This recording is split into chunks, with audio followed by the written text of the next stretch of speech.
학생 여러분, 과학쌤 주예슬입니다. 오늘은 온라인 개학이 정말로 시작된 날이죠? 여러분 늦었지만 대구중학교에 온 걸 진심으로 환영합니다. 얼른 학교에 와서 선생님이랑 과학 같이 배울 수 있었으면 좋겠어요. 그리고 잊지 말아야 할 것은 오늘부터는 여러분의 학습과 과제 제출이 모두 출결로 인정된다는 점 꼭 기억하고 지금처럼 학습에 성실하게 참여해 주시면 됩니다. 우리는 지금 과학 시간에 1단원 직권의 변화에 대해서 배우고 있었어요. 첫 번째 시간에는 지구계의 구성요소, 5가지 구성요소에 대해서 배웠고요. 두 번째 시간에는 지구계 안에서도 직권이라는 내용은 지구 내부를 포함하고 있는 말이에요. 그래서 두 번째 시간에는 지구 내부에 대해서 배웠었죠. 그 부분 우리 복습하고 지나갈게요. 짠! 이 그림은 지난 시간에 선생님이 지구 내부 구조 모형을 그리자 이렇게 얘기를 했는데 이 친구가 정말 교과서 사진만큼 잘 그려주었어요. 여러분도 그렇게 생각하나요? 자, 이 사진 보면서 선생님이랑 다시 한번 복습해 볼게요. 지구 내부로 들어가면요, 총 4개의 층이 있습니다. 지각, 멘틀, 내핵, 외핵, 내핵 이렇게 4가지 층이 있죠. 지각, 멘틀, 그리고 내핵은 고체 상태이고요. 외핵은 액체 상태였습니다. 이 부분 꼭 기억을 해주세요. 다른 친구들도 이렇게 그림을 잘 그려주었어요. 그런데 일부 친구들은 두께가 실제와 조금 다른 친구들도 있었고 각각의 층의 특징이 안 적힌 친구들도 있었어요. 그 부분 나중에 수정해서 여러분이 정리 부탁합니다. 본격적으로 수업을 시작하기 전에 여러분이 지난 시간에 구글 폼 설문지를 통해서 수업의 난이도는 어떻다, 그리고 궁금한 점이 이런 게 있다라는 것을 선생님한테 보내줬어요. 그래서 지금 잠깐 질문 타임을 가져보고 오늘 내용 본격적으로 시작하도록 하겠습니다. 여러분한테는 여기에 지금 문제 여러분의 답변을 여기에 띄워주고요. 선생님은 이걸로 확인을 해볼게요. 우선은 수업 난이도가 이렇게 나왔어요. 빨간색이 쉽다고 노란색이 보통이단데 쉽고 보통인 친구들이 대부분을 이뤘습니다. 그리고 아주 어렵다, 보라색이 조금 몇 명이죠? 1명 정도 있었고요. 그리고 아주 쉽다라고 답변해준 파란색 친구들도 15%나 되네요. 대부분 수업의 난이도를 평이하게 쉽게 생각하고 있는 것 같아요. 다행입니다. 자, 그리고 질문을 선생님이 같이 한번 보면서 얘기해 볼게요. 첫 번째 질문, 내핵은 몇 도예요? 내핵은 선생님도 구체적으로 몇 도지 싶어서 검색을 해봤더니 여기에 있는 그래프처럼 내핵은 5400도까지 올라간다고 합니다. 지구의 가장 중심에 있는 내핵은 이렇게 온도가 높아요. 또 지구 안에 있는 걸 어떻게 발견했냐? 지난 시간에 배웠지만 직접적인 방법으로는 땅을 파는 시추법도 있었고요. 그리고 두 번째는 화산 분출물, 지구 내에서 나오는 그 분출물을 분석하는 방법도 있었어요. 그리고 세 번째, 간접적인 방법으로 우리 몸에 엑스레이를 찍듯이 지구 내부를 알기 위해서 지진파, 파동을 보내서 지진파 분석으로 지구 내부에 뭐가 있는지 발견할 수 있었습니다. 또 내핵까지 간 사람이 있을까? 절대 못 가겠죠? 절대 못 가고요. 내핵은 온도가 몇 도까지 올라가는지 아까 5400도라고 말을 했고요. 외핵은 액체 상태로 되어 있는데 내핵이 온도가 더 높을 텐데 내핵은 왜 고체인가요? 라는 질문이 있어요. 이거는 내핵은요, 온도도 더 높긴 하지만 압력이 높아요. 그래서 압력 때문에 철과 니켈들이 똥똥한 고체 상태가 되어 있습니다. 내핵은요. 지구 한가운데를 가면 중력이 어느 쪽으로 생길까요? 중력은 언제든 어디에서든 지구 중심을 향하고 있습니다. 지구 중심 방향이에요. 현재 기술이 어디까지 직접 가볼 수 있나요? 우리가 직접 갈 수 있는 거는 지각이 아마 끝일 거예요. 멘틀까지 우리가 직접 이렇게 파서 들어가는 건 힘들 것 같습니다. 그러니까 간접적으로 지진파를 보내겠죠? 이런 질문은 참 좋은 질문이네요. 다른 행성의 내부 구조도 궁금하다.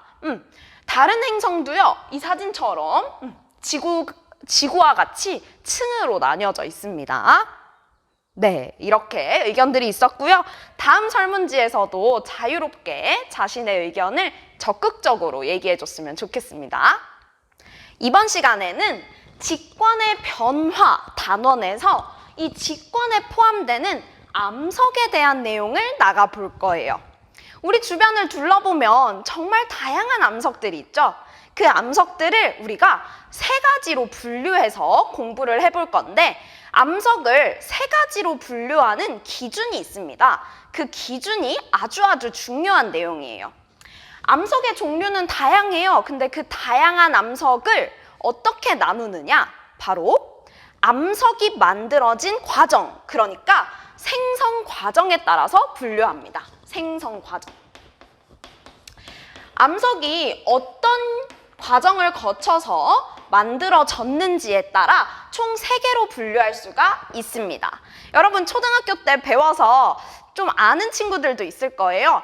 첫 번째는 화성암, 두 번째는 퇴적암, 세 번째는 변성암이 있습니다. 이 3개 선생님이랑 지금부터 배워보도록 하겠습니다. 첫 번째 암석은요, 화성암입니다.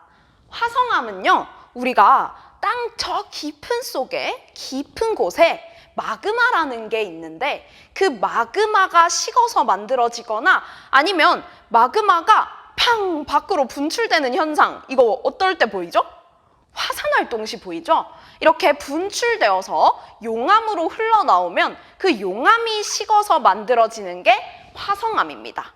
그래서 화성암은요, 마그마나 용암이 식어서 만들어지는 암석입니다. 우리 암석은 생성 과정에 따라 분류한다고 했죠? 그러니까 어떻게 만들어진 건지 이 과정이 제일 중요해요. 자, 이런 암석인 화성암은 2개로 크게 분류할 수 있습니다. 자, 그림. 선생님 그림 잘 그렸죠? 자, 지금 화산 활동이 일어나고 있는데 땅속 깊이 있는 건 마그마고요. 밖으로 나온 건 용암입니다. 2개가 둘 중에 누가 식어서 만들어졌는지가 이 화성암을 분류하게 돼요. 일단 첫 번째, 용암으로 이렇게 나와서 빠르게 식으면 그것을 우리는 무엇이라고 하느냐? 화산암입니다. 화산암. 자, 지금 화성암은 이렇게 2개로 나눌 수 있다는 거예요. 용암이 식어서, 빠르게 식어서 만들어진 것이 화산암입니다. 화산암은요, 이렇게 빠르게 식다 보니까 구성 알갱이가 그 알갱이들이 뭉칠 시간이 부족해요. 그래서 빠르게 식으면서 알갱이 크기가 굉장히 작습니다.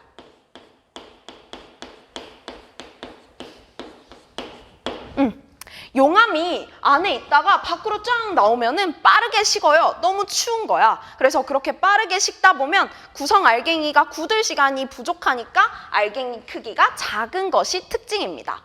이 화산암의 예시에는 여러분 흔히 잘 아는 제주도에 많은 그 도라르방, 그 도라르방을 구성하고 있는 현무암이나 아니면 유문암, 이 화산암의 대표적인 예시입니다. 자, 그러면 현무암이나 유문암의 모습 영상으로 지금 나오고 있죠? 이렇게 생겼어요.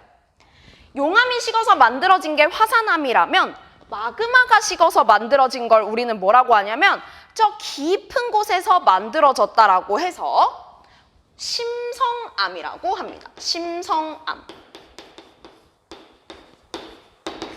심성암은요, 지금 화산암과 다르게 느리게 식고요. 느리게 식다 보니까 그 구성 알갱이가 굳어질 시간이 충분했어요. 그래서 알갱이 크기가 작을까요? 클까요? 큽니다. 그리고 이 마그마가 식어서 만들어진 심성암의 예시에는 어떤 게 있냐면 반려암이나 화강암이 있습니다. 옆에 영상으로 한번 볼까요? 지금 나오고 있는 게 반려암이고요. 지금 요로 나오고 있는 건 화강암입니다. 화강암 뭔가 어디서 많이 본 것 같죠? 우리 주변에서. 자, 이렇게 화성암은 화산암과 심성암으로 나뉠 수 있고 빠르게 식냐, 느리게 식냐에 따라서 알갱이 크기가 달라지곤 합니다. 그래서 화성암은요, 이렇게 알갱이의 크기나 색깔으로 4가지로 분류합니다. 지금 위에 알갱이 크기가 작은 애들, 작은 애 2개가 화산암이고요. 밑에 알갱이 크기가 큰 것들이 심성암입니다. 화산암 중에서도 어두운 색깔이 있고 밝은 색깔이 있고요. 심성암 중에서도 어두운 색깔이 있고 밝은 색깔이 있습니다. 화산활동에 의해 만들어진 화성암 다음으로 2번째 배울 암석은 퇴적암입니다. 퇴적암이 무엇이냐면 퇴적물이 다져지고 굳어져서 만들어진 암석이에요. 퇴적물이라는 말 들어봤습니까? 퇴적물은 암석이 부서져서 이것이 흐르는 물이나 바람 따라 막 흘러가다가 어디엔가 쌓이게 돼요. 그러면 그 쌓이는 것들이 퇴적물입니다. 예를 들어 모래, 자갈, 흙 이런 것들이 있습니다. 이런 퇴적물들이 다져지고 굳어져서 만들어진 게 퇴적암입니다. 퇴적암은요, 어떻게 구분하냐면 이 퇴적물, 누가 쌓여서 만들어졌냐, 누가 굳어져서 만들어졌냐에 따라서 퇴적물의 종류에 따라 나누기도 한답니다. 퇴적물이 누구냐에 따라서 그 알갱이 크기도 달라져요. 예시를 한번 들어볼게요. 대표적으로 여감사암 쉐일이 있습니다. 사진 이렇게 여감사암 쉐일이에요. 우리 그림 보고 뭐가 쌓여서 뭐가 굳어져서 만들어졌는지 한번 맞춰볼까요? 자, 여감은 지금 무엇이 쌓여서 만들어진 걸까요? 울퉁불퉁하니 이것은 자갈이 쌓여서 만들어졌습니다. 자갈. 자, 사암은 지금 뭐가 쌓여서 만들어졌을까요? 사암은 주로 모래가 쌓여서 만들어졌습니다. 쉐일은 지금 좀 어두운 색깔이죠? 이거는 누가 쌓여서 만들어졌냐? 점점 올라가네요. 진흙이 쌓여서 만들어졌답니다. 이렇게 여감사암 쉐일은 누가 쌓여서 만들어졌는지에 따라서 분류할 수 있으며 이것들은 퇴적암의 대표적인 예시입니다. 퇴적암의 특징이 몇 가지가 있어요. 첫 번째는 무언가가 쌓여서 만들어지다 보니까 층이 생깁니다. 그래서 첫 번째 특징은 층리가 있다는 거예요. 층리. 자, 그리고 무언가가 쌓여지다가 중간에 생물의 사체 아니면 나뭇잎 이런 게 끼어 있어. 그리고 다시 쌓여서 암석이 만들어졌어요. 그러면 그 암석을 깨버리면 여기에 자국이 남아 있어요. 옛날 시대에 무엇이 살았는지 우리는 이 자국으로 알 수 있는데 생물의 흔적이 남겨져 있는 이것 2글자로 뭐라고 할까요? 화석입니다. 그래서 퇴적암의 특징 2번째는 바로 화석이 나타난다는 것입니다. 마지막으로 배울 암석은 변성암입니다. 변성암은요, 적은 거 선생님이랑 같이 한번 볼까요?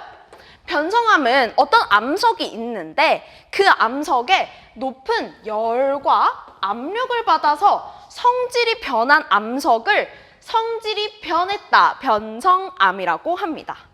선생님도요, 막 열받고 막 압력 받으면은 막 성질이 변해요. 지금은 되게 온화해 보이지만 열과 압력을 받으면 막 성질이 변하는 것처럼 암석도 마찬가지예요. 이것들을 받아서 성질이 변한 암석, 변성암입니다. 변성암은요, 예시로 이런 게 있어요. 규암은 보다시피 지금 사암이 변성돼서 만들어진 거예요. 사암, 아까 퇴적암 중에서도 모래가 쌓인 암석인데요. 이 암석이 높은 열과 압력을 받으면 규암으로 변합니다. 또 이런 게 있어요. 셰일은 아까 진흙이 쌓여서 만들어진 퇴적암이죠. 셰일이 열과 압력을 받으면 편암, 편마암 이렇게 변성되게 됩니다. 최종적으로 편암과 편마암은 변성암에 해당하는 거죠. 그리고 또 대리암은 석회암이 열과 압력을 받아서 만들어진 암석이에요. 이런 변성암에 몇 가지 특징들이 있습니다. 이 변성함은 압력을 받아서 만들어진 거잖아요. 지금 그림처럼 식빵 속에 마시멜로를 껴놨어요. 그러면은 이 식빵에다가 위아래로 압력을 이렇게 줄 거야. 위아래로 이렇게 압력을 주면 그 안에 마시멜로들이 어떻게 될까요? 그렇죠. 마시멜로들이 짜부가 될 거예요. 납작해질 거야. 근데 그 납작해지는 모습을 보면 이렇게 납작해진단 말이죠. 마시멜로들이. 그 이유는 위아래에서 압력을 주니까 이 압력과 수직 방향으로 줄무늬가 생긴 거예요. 이 줄무늬의 이름을 우리는 뭐라고 하느냐? 염리라고 합니다. 아까 퇴적암은 쌓이고 쌓여서 만들어진 층리라는 줄무늬가 있다면 변성암은 열과 압력을 받아 생긴 줄무늬, 염리가 생깁니다. 이 염리는 압력의 90도 수직 방향으로 생긴다는 거 꼭 기억을 해주세요. 자, 오늘은 세 가지 암석에 대해서 봤어요. 화성암, 그리고 퇴적암, 변성암. 우리 주변에 있는 이 다양한 암석들은 크게 이렇게 세 가지로 분류할 수 있고 각각의 특징과 생성 과정 꼭 기억을 해주세요. 자, 오늘의 과제는 총 2가지입니다. 첫 번째는 암석 사진을 찍어서 그 이름을 지어 올리는 거예요. 지난번에는 우리 외계인한테 지구를 소개하는 사진을 찍어서 올리자라고 했었는데 그때와 마찬가지로 밖에 나갑니다. 나가서 우리 주변의 암석, 그러니까 돌멩이 또는 큰 바위 사진을 찍어주세요. 그 이후에 그 암석을 관찰한 뒤 이 암석에 새로운 이름을 붙여주는 거예요. 암석 사진을 찍어서 그 새로운 이름을 붙인 사진은 어디에 제출하느냐? 선생님이 강의 영상 아래에 링크를 달아둘 건데 패들릿이라는 프로그램으로 업로드를 시켜주면 됩니다. 업로드 방식은 선생님이 공지사항에 구체적으로 알려줄 테니까 그거 보고 과제를 제출해주면 되겠어요. 암석 사진과 이름을 제출할 때는 반드시 맨 앞에 자신의 학번과 이름을 적어줘야겠죠? 학번과 이름 꼭 적어주세요. 그리고 두 번째는 네이버 폼 문제풀이입니다. 여러분 지금까지 많이 해봐서 알죠? 밑에 2개의 링크, 첫 번째는 패들릿 링크, 두 번째는 네이버 폼 문제풀이 링크가 있어요. 이 2개 다 완료해야 여러분 학습 완료가 되는 거고 출석 인정이 되는 거예요. 꼭 기억하고 이 과제 먼저 제출하러 가봅시다. 오늘 수업은 여기까지 하겠습니다. 수고했습니다.